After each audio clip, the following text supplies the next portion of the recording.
নমস্কার বন্ধুরা, কুকিং চৈতালিতে সবাইকে স্বাগত। আজকে আমি বানাবো কড়াই চিকেন ধাবা স্টাইলে। এর জন্য একটা শুকনো কাঠখোলায় মশলা তৈরি করে নেব। তার জন্য লাগছে গোটা ধনে, গোটা জিরে, এলাচ, স্টার অ্যানিস, দারচিনি, শুকনো লঙ্কা, মৌরি।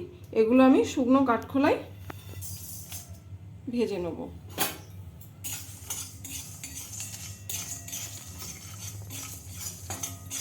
এগুলো আমার ভাজা হয়ে গেছে। এরপর আমি এগুলো একটা থালায় ঢেলে ঠান্ডা করতে দেবো। ঠান্ডা করার পর আমি এটা আধ ভাঙা করে নেব। একদম মিহি পেস্ট আমি করব না। আমি এখানে 500 মুরগির মাংস নিয়েছি। এটা আমি খুব ভালো করে ধুয়ে নিয়েছি। আর এখানে আমি কড়াইয়ে সর্ষের তেল গরম করে নিয়েছি। মাংসটা আমি প্রথমে ভেজে নেব। ভাজার সময় গ্যাসটা হাই ফ্লেমে রাখতে হবে।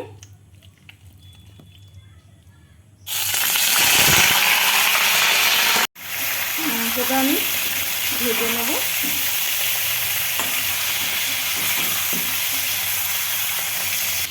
এখানে আমি নিয়েছি কাঁচা লঙ্কা কুচি, ক্যাপসিকাম কুচি। ক্যাপসিকামগুলো আমি ঠিক এরকমভাবে কেটে নিয়েছি।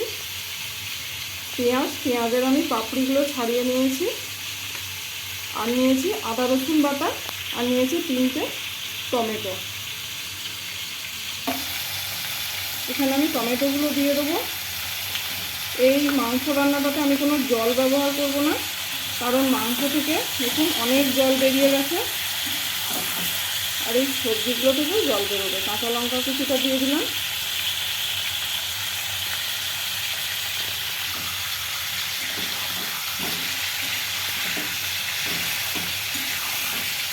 এবার আমি ঢাকা দিয়ে কিছুক্ষণ রান্না করে নেব। আমি এরপর ঢাকাটা খুলে দেখছি।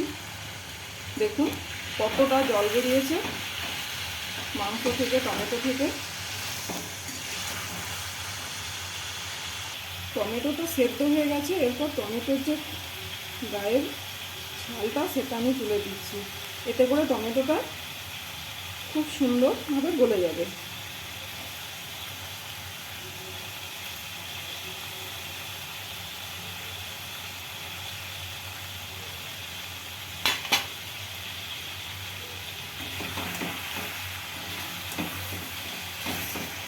এখানে আমি পরিমাণ মতো লবণ দিয়ে দেবো।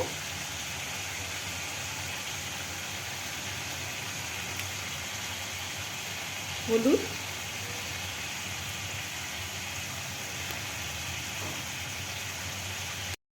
জিরে গুঁড়ো,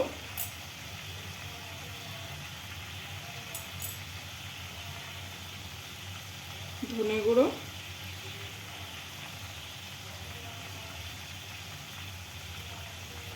কাশ্মীরি রেড চিলি পাউডার। আর দেবো আদা রসুন বাটা।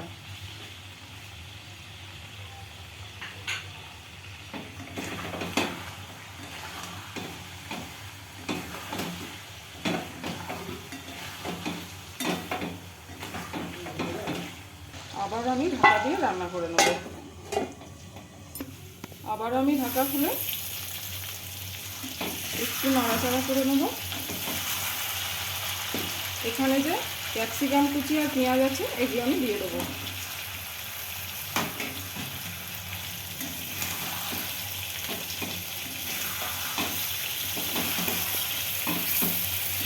এরপর আমি ঢাকা খুলে দেখছি।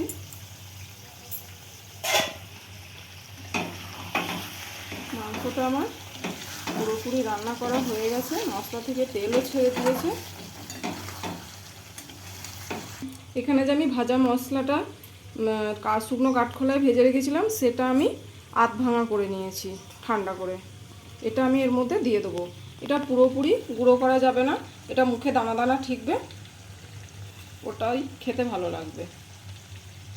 আপনারা এই রান্নাটা করতে করতে যদি মনে করেন যে জল দেবার প্রয়োজন আছে তাহলে জল ব্যবহার করবেন। আমি কিন্তু এখানে কোনো রকম জল ব্যবহার করিনি।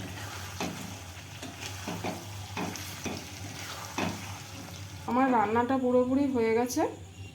আমি এরপর তুলে নিচ্ছি। এটা রুটি, পরোটা, রাইস সব কিছুর সঙ্গেই খেতে ভালো লাগবে। আমার তৈরি করা হয়ে গেছে ধাবা স্টাইলে কড়াই চিকেন।